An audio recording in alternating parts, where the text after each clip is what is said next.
the new ddr5 6000 megahertz ddr5 32 gigabyte of RAM kit that I got yesterday from Best Buy. It cost like $95, which I was originally planning to get 16 gigabytes of ddr5, but they didn't have any of that. The ones they do have were too small, all to fit my motherboard, and everything else were only DDR4 16 gigabytes of RAM. So this was the cheapest DDR5 RAM that I can get at Best Buy, and so yeah. Now, before anybody asks me, this motherboard only supports the motherboard I have only supports DDR5. So that's the reason why I had to get a DDR5 RAM kit, because I didn't have one before. And so yeah. Now, if you're wondering, the actual pieces of RAM are not in here because we already installed it on our PC. Now, we still have yet to get our new SSD and the actual case itself. But the good thing is our current PC is able to turn on and function properly, but we can't actually game on it or install Windows yet because we don't have the USB to put Windows to install Windows onto the motherboard or the PC monitor itself. And we still need an SSD so we can download the thing.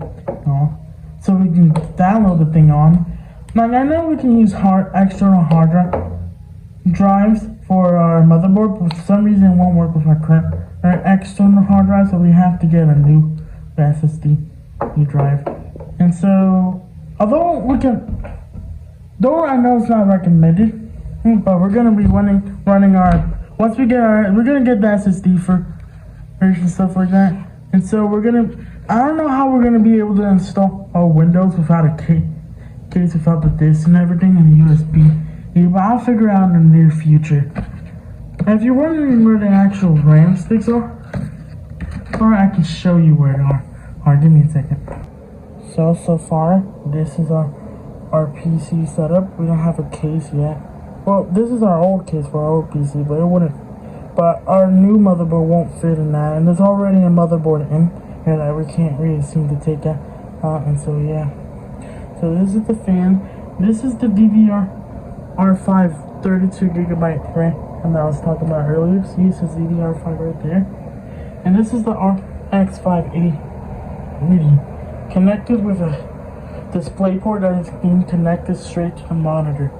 And we're also using Ethernet to our Verizon and 5G Wi-Fi network. We have a 650 watt power supply that comes with that. We don't have an SSD yet, so yeah. We have an i5 12400F, of course. And I think that's pretty much it. We don't have much else. I mean, we have a 2 terabyte external hard drive. For some reason, we can't boot on the BIOS using this thing. We already tried for like 3 hours straight. So that was a big. Oh well, we already have the headphones and all that kind of stuff. And so yeah, I guess I could give you guys a closer look at the actual GPU. Look how cool that looks. I'm gonna be watching. That was crazy. And so yeah, I think that's the end of today's video. Actually, wait, another one. I have a flashlight. Look at this. We can turn it off without the case. But it's not like it matters though, because we can't really game or anything on this motherboard. And we don't have Windows installed yet on this thing, so we can't really do anything with it. Just give it a second. Wow, that was cool.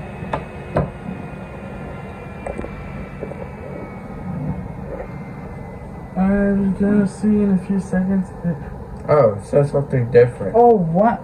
This is different from what it said. Like literally, what was it? Like 8 or 9 hours ago. Wait, do we put? I can't really seem to get out of this constant cycle of this BIOS thing.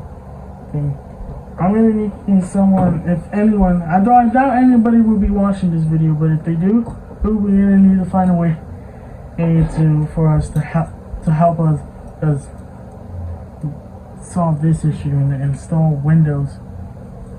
Preferably, I would like Windows 11, but if we can get at least Windows 10, it will be completely fine.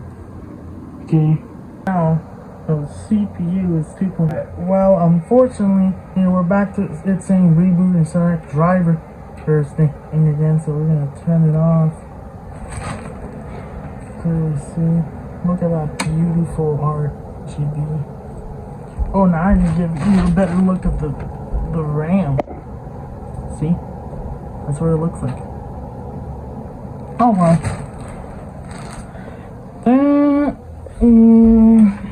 There is also another thing that I wanted to show you guys, and that is we've got the drivers and utilities. Look at that.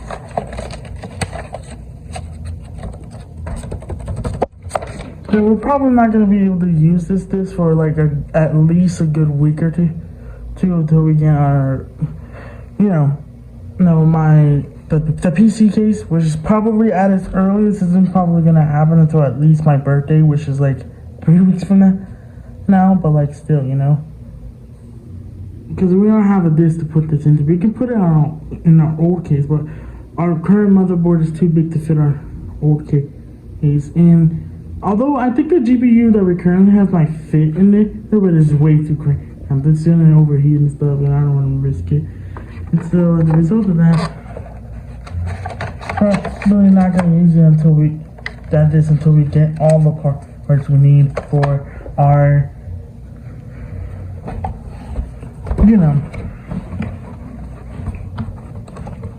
freaking PC. Now I know this motherboard comes with a Wi-Fi 10, which we do have. Is in one of the other boxes that we have from our Christmas. I think it's in either the power supply box, which is in my closet, or the graphics card box, which is also in my closet.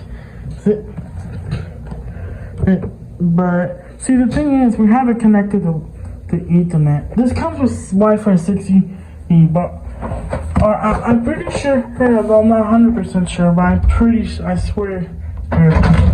Hey, I just looked at it on my the bottom of my internet provider, my Wi-Fi box, and it said it was Wi-Fi 6 supported / certified. It didn't say 6E, it says just 6. This one is Wi-Fi 6E in our Wi-Fi 5G Verizon 5G network internet box is 6. So I just tried to search up what the difference between Wi-Fi 6 and Wi-Fi 6E is, and they're pretty much the same thing. It's just Wi-Fi 6E is only slightly faster, with giving a 6 gigahertz Wi-Fi speed. Something like that. But other than that, it's pretty much the same thing. Now, before you ask me, yes, I'm keeping all the boxes of the stuff that we got here. There's the power supply box, the graphics card box, and the Wi-Fi, the motherboard box. It still has all the extra parts that we're probably not going to use, or all the extra parts that we're probably going to have to use or going to use, but haven't been able to yet, because since we don't have part, but we're going to use them once we get part. Now, don't ask me why I'm keeping these things in my closet. Personally, I just like them to keep them for future reference, and just in case I ever need them again, or just like to reuse them. I just like to keep weird stuff. Like, although I'm no longer using the book bag in this claw, because this is my current book bag for this school year. Here, I still have my old book bag from last year, and for the most part, all the incompleted work of the work that's been given back to me and graded is still inside that book bag. Like, I still kept it in there. I have pieces of work from over a year ago in there, but I'm no longer using them back. There's not a single paper in there that's from like my current school year. There are plenty of papers in there from like early to mid 2024, but not from my current right, 11th grade school year. Unlike that bad boy, I really have a backpack over there. But like still, you know? That is the end of today's video. Bye.